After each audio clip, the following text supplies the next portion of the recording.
In this episode of EcoSense for Living, we learn about ocean health from the creatures who know it best. We also explore the concept of zero waste, a personal way to fight pollution on a large scale.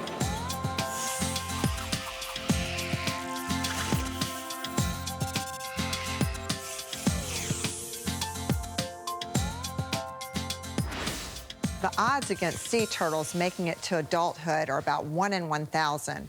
Because they use the entire ocean, they can teach us a lot about environmental threats.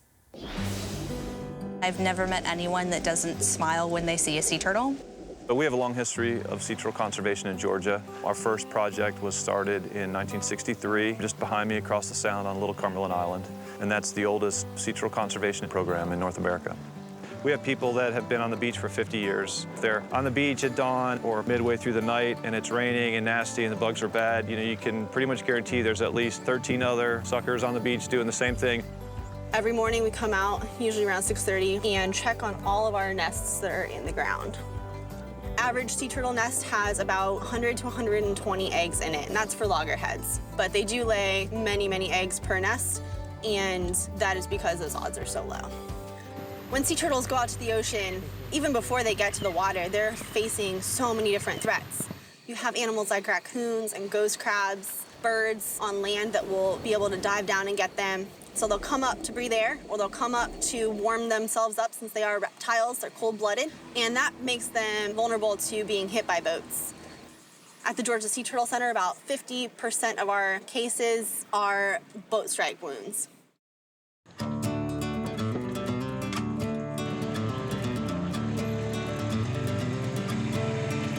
We have a group of folks with us, a family that is participating in a program called Ride with Patrol, which is essentially come out and be a biologist for a day.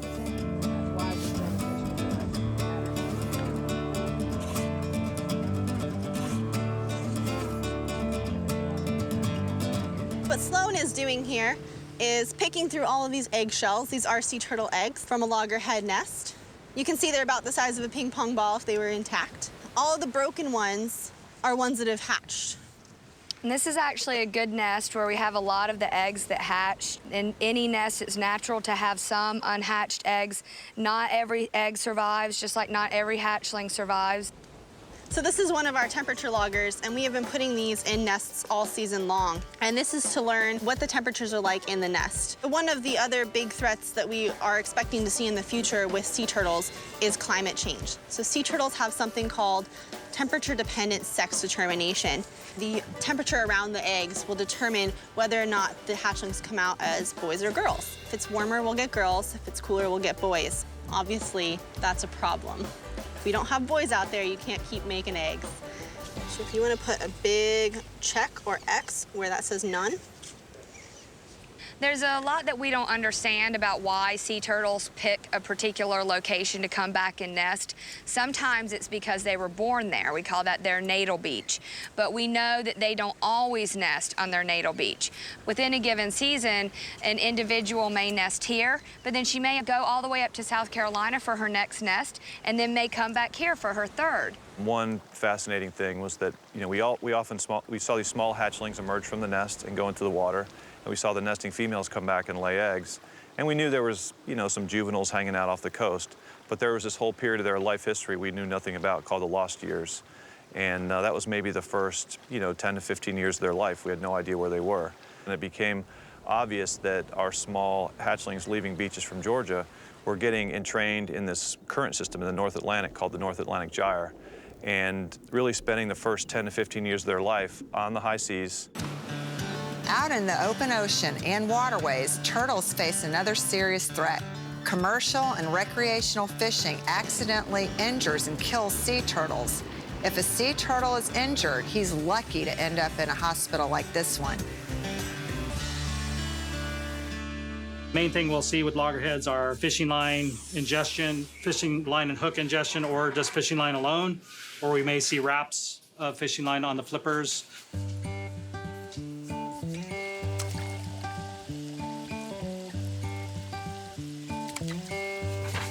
So this is a Kemp's Ridley. It's one of the most endangered of the sea turtles.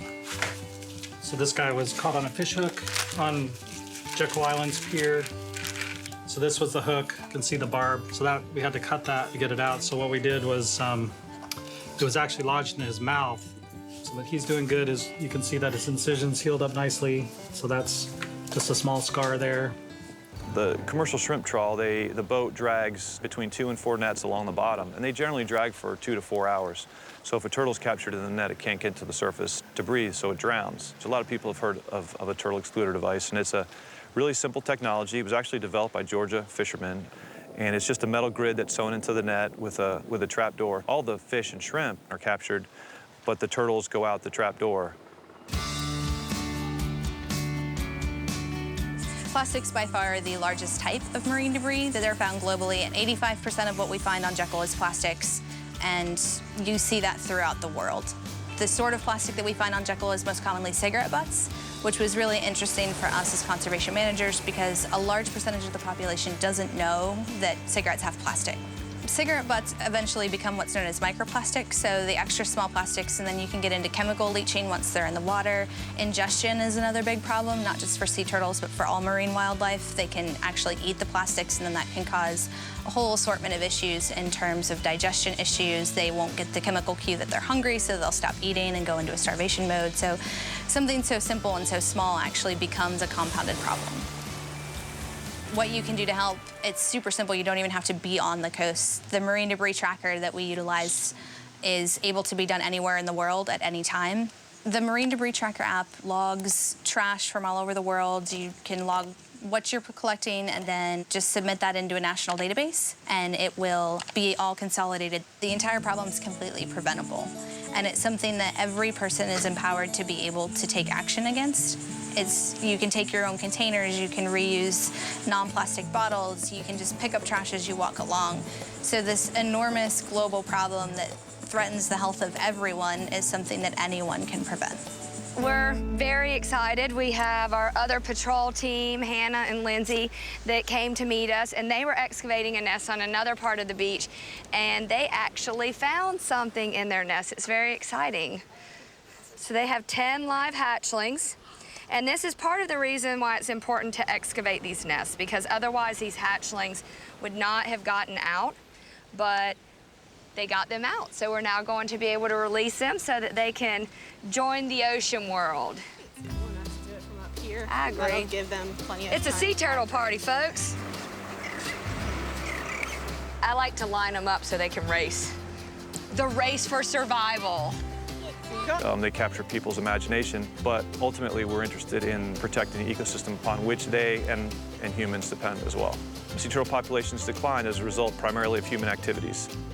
Ultimately, that's going to affect us. It's the ecosystem upon which we all depend. And so that's what they're telling us, and we can listen or we can not listen. Other creatures that face numerous threats are manatees. Everyone loves them, but what everyone doesn't know is that there can be too much love. I think people love manatees because there's really no reason not to love them. I mean, they're peaceful, they're vegetarian, they don't bother anybody, they don't have predators, and they don't prey on anything else. And really, even though Florida has changed so much, I mean, the manatees are relatively unchanged, and they've been here for millions of years. And so they're kind of this glance into the past, and they're a part of natural Florida. They're very mysterious. There's so much we don't know about them. These are animals that can migrate in pitch darkness. They can actually forage in pitch darkness, and they have almost like what you would call a sixth sense. Manatees are a large aquatic marine mammal, so your average manatee is going to weigh about 1,000 pounds. And they're herbivores, so they eat aquatic plants, a wide variety. They can go from freshwater to brackish water to saltwater. They do need to drink fresh water, so that brings them back towards freshwater sources, at least like every 10 days or 2 weeks. Manatees need warm water because they don't have a lot of personal insulation to keep them warm, and the springs are 72 degrees year-round. More than 60% of the population uses artificial warm water sources at power plants. Decades ago, when there were fewer rules and regulations, it made the most economic sense to put a power plant next to a large body of water. They're able to draw in the water from the coast, it cools their system, and then they discharge it. It gets discharged at an elevated temperature. If a new power plant were to be built today, it would not be allowed to do that. Manatees just recognize the power plants as habitat. It's where their mom taught them to go, and that's what they know as their winter home. So that's a really big management issue to figure out going forward. Once upon a time, there were hundreds of thousands of Florida manatees around Florida, and they are a very integral part of the ecosystem. The seagrass beds are totally dependent on manatee foraging, and what they do out there matters to the overall health of the estuarine habitats. Numbers are up. Very likely, we could have a downlisting from endangered to threatened. Manatees being under the threatened list, it means that they're still listed. It means they're still threatened. So protection shouldn't be dropped. Protection should be even more encouraged, because then it means that what we're doing, it's working. That what we really need to know as an agency and as a community is that we have a sustainable population. And right now, that is still unknown. I think that is the biggest threat, is the outrageous development growth in coastal Florida, where manatees thrive. More development, less natural areas, and potentially less natural sites for them to conserve energy. One of the things that we deal with in Florida is a lot of nutrient input, both from residential lawn runoff or from agriculture. You get nitrogen in particular, makes its way into the coastal waters, feeds algal blooms. When algae blooms, it blocks out the sunlight, and then your seagrasses can't grow. So even something that seems really far removed is quite relevant for manatees. A lot of people in Florida have lawns. What ends up happening is that sometimes the lawns get over-fertilized. Most areas of the state get daily rainstorms. So if you fertilize, that fertilizer is going to run right off into your storm drain or into the, if you're on a body of water. So you're not actually fertilizing the lawn, you're putting those nutrients into the aquatic environment, which is very bad. So in some communities, they've been able to pass summer fertilizer bans, which has been great. If someone can walk into a big box store or a local hardware store and buy fertilizer in July, they're not going to realize they shouldn't be buying fertilizer in July and using it. Red tide is one of those little microscopic organisms that feeds on nutrients. So the fact that we are seeing more and more occurrences of red tide, we're seeing it affect more manatees when it hits the coast, that's a sign that something is changing. Red tide produces a toxin that is detrimental to all wildlife, including fish, dolphins, manatees, and other species that come across its path. It can bloom when temperatures are high. It can bloom when nutrient levels are high. Manatees, they lose mobility. They actually become paralyzed, and they lose their ability to breathe, and they drown when exposed to high levels of toxins from the red tide. There are very few places you can go and see manatees, and yet they're here, and they're really kind of a symbol of persistence. 100 years ago, a manatee didn't know what a boat sounded like or how to detect that there were multiple vessels coming at them, maybe from different directions, maybe at different speeds. I mean, they've had a really steep learning curve to keep up with humans and all the changes that we've put into their environment. Understandably, since manatees are a very accessible marine mammal, people have a great interest in seeing them in their natural environment. So we do get ecotourism businesses. Crystal River is definitely the hub of that. I think because manatees seem so accessible and because people know that they're around, the expectation to create that interaction, to have that sighting is a little higher, than it might be for some other species. And it's just really important that you've got well-trained people, giving the tours, that you've got some sort of controls on the numbers of people and the access that they have. And I think it's also really important that some of the revenue from the tourism goes back into protecting the resource. I think manatees almost do themselves a disservice in the fact that they don't have claws and they don't bite people, because I think it makes them want to have that more interaction. Like, this is just like my puppy dog. but it's not. It is a wild animal, and so, no one goes to Yellowstone to hug and squeeze the grizzly bears or the wolves because they understand. It's sort of like manatees don't get a level of respect that a lot of other animals get because they don't bite you, essentially. Crystal River has had a bad history in previous years. It's getting better. Some of the things that happened in Crystal River that made it bad was this whole misconception of the place where you come to play with manatees. So everybody who came out here in the past was here for only one reason only, and that was to actually touch a manatee. I think a big misconception is the manatees like us. And while it's very true that some manatees do seek out that attention, it doesn't mean they all feel that way or that they all are seeking interaction.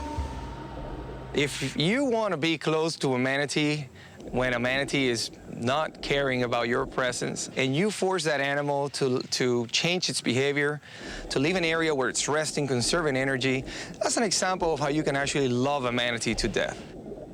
Anything below 68 degrees can lead to hypothermia.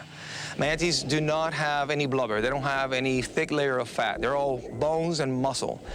They need the springs to survive.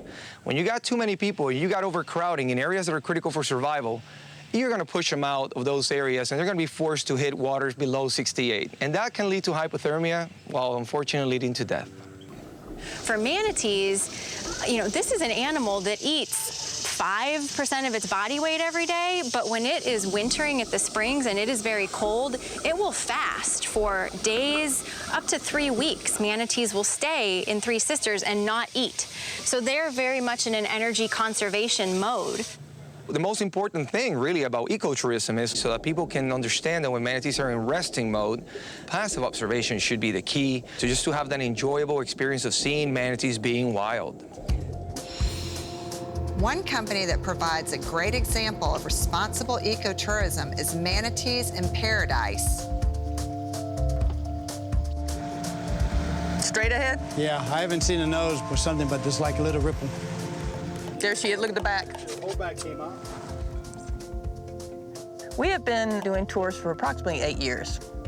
I fell in love with manatees when I was about 12 years old, and their sweet nature and gentleness. We're not biologists. I just always wanted to be around them. Mike has a boat, and I have a boat, and so we only offer 2 tours a day, 2 small tours, but ours are more educational. We want people to go away with some knowledge about this animal. It's an interesting animal, and they are endangered, so we want to spread the word around. We're part of rescue, too, so we have some neat things to tell them. Look around us. Look at the backyard manatee has. In the summertime, we have 30 to 50 manatees here. They're coming back this way. I can see the bubbles coming toward us. There you go. Kiss. They're a very loving animal to each other. Things we've noticed just from us living here in Florida, people feed all these wild herons and stuff like that. Again, if you acclimate animals, wild animals, to human beings, you're only putting their life in jeopardy. We want manatees to be free. I always tell my tour guests on my boat that we're land mammals and they're aquatic mammals. So we want to enter their home with respect, just like we would expect for someone to enter ours.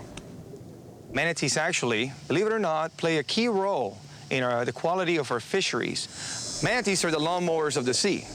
By all this foraging that manatees do throughout coastal Florida, it promotes better health, better growth of our seagrass beds. That reflects on the quality of our fisheries. Those are the fish that may end up in a dinner plate in Oklahoma.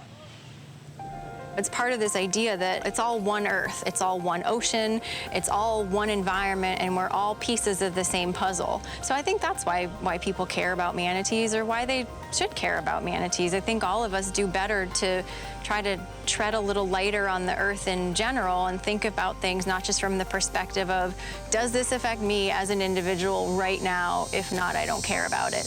If people think like that, we're in trouble. Anna Marie Shreves doesn't live near the ocean, but she's found a way to be a great friend to it.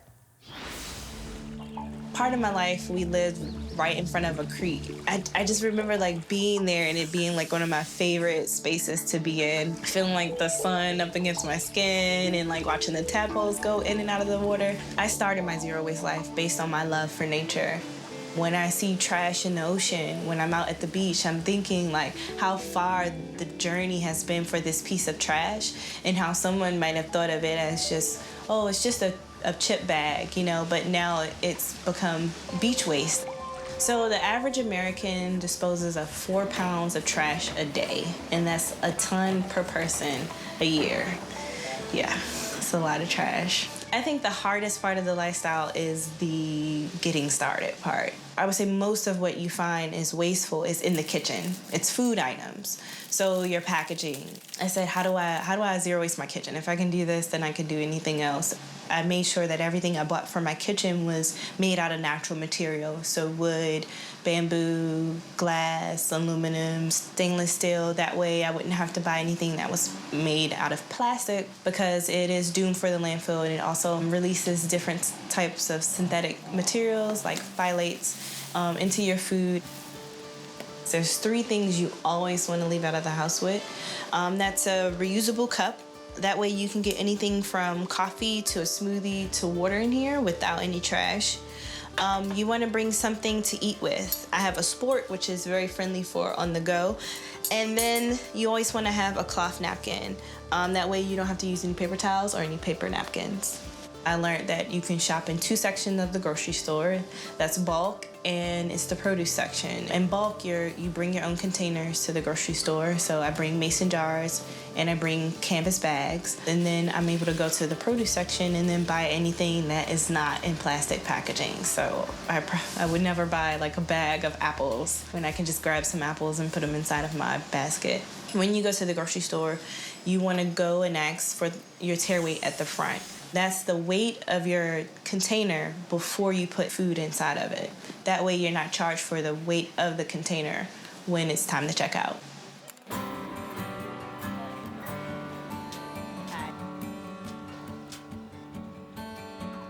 Each one of the containers has a PLU number on it, and so you want to make sure you grab your PLU number. If I were just to shop normally, I could write it on one of the paper bags, but because I don't want to use the bags, I bring my own and then write the numbers down in my phone. That way it's digital and trash-free. I'm a vegan, and so I don't eat meat, but there's still opportunity for people that do eat meat to be zero waste. You want to shop at the meat or the seafood counter, and then that way you don't get anything that's already prepackaged. And what you can do is you can bring a food container to the grocery store, get your tear weight at the customer service section of the grocery store, and then head over to the meat section and tell them what you want, and just let them know that you have your own container. Takeout. What I do when it's time for me to go get something to eat, I usually have my food containers, and what I do is I'll go to the bar of a restaurant and sit down and just order my food as if I'm sitting for here, and then they'll bring it to me and I pack it up on my own. There's also some restaurants that will pack it up for you, or if you call ahead and say I have a to-go order, but I want to pack it up myself in my own containers, they'll gladly do it, and if you're really lucky, you'll get a discount. So it pays off to be a zero waster. So I recycle a very small amount of items. I do buy vinegar that comes in the big plastic bottles, and I also buy baking soda, which comes in those paper boxes and cardboard boxes, and I'm able to recycle those 2 items. But that's typically what you find in my recycling bin. Most of my waste is kitchen scraps. So that's your banana peels and the butt of your carrots and that kind of thing, and I compost that, and that makes up 35% of my trash. And instead, my food scraps turn into compost, which are nutrient-dense materials for growing and farming. So then I'm able to put it into my garden, or I can take it down the street to the community garden. Compost is more than just kitchen scraps. You can compost your dryer lint because they're such tiny fibers. Once they go into the compost, they easily break down. You can compost paper, you can compost cardboard, hair. Yeah, you can compost all of those things. The paper helps to break down the food scraps, which could potentially become smelly. This is 7 months of trash. It is my pride and joy because it reminds me of the amount of commitment that I have taken to the zero waste lifestyle. Typically, what you find inside of my jar is the produce stickers. I brought a couple of shirts from the Goodwill, so I have some tags from there. These are twist ties from a head of lettuce or romaine, so you usually find those inside of here as well. I think that one person can definitely make a difference. If I go get a smoothie and the person behind me is like, hey, you brought your own container or your own jar? And I'm like, yeah. And they didn't know that they could do that, but now they know and they'll go and grab their own. Or if I'm at the grocery store and I'm like, oh, I don't need a bag, and I rush out with a handful of produce, and the next person is just like, oh, I don't need a bag either. And so I'm creating habits, and I'm getting more people on board with the lifestyle just by being myself and letting people see me.